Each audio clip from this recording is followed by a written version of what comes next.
12 наурыз 2023 жыл. Қар енді кәдімгідей еріп бастап жатыр қазір. Алланың қалауымен. Мынау шөп, бір мая шөп болса, оның үстіндегі қарды оны алып тастаған дұрыс. Неғұрлым ерте болса, оғұрлым ол жақсы. Себебі ол шөптің қарайып сапасының төмендеп кетуіне кері әсерін тигізеді.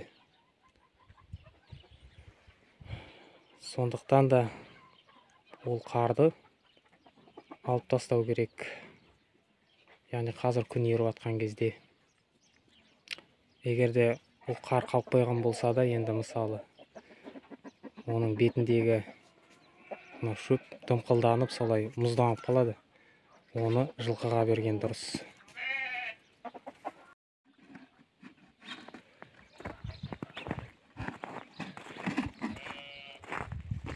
Қолымда тұрған шөп, бұл суға қардың шөптің үстінде тұрған қар еріп, соң шөптің бетіндегісі бұл қарайып қалған кішкене. Негізі мұндайларды лақтырмаған дұрыс. Бұны жылқыға берсем қазір, бұны бұйырса жеп қояды.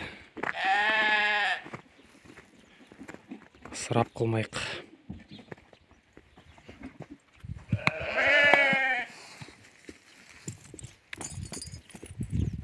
Мінеки. Таласып жеп отыр.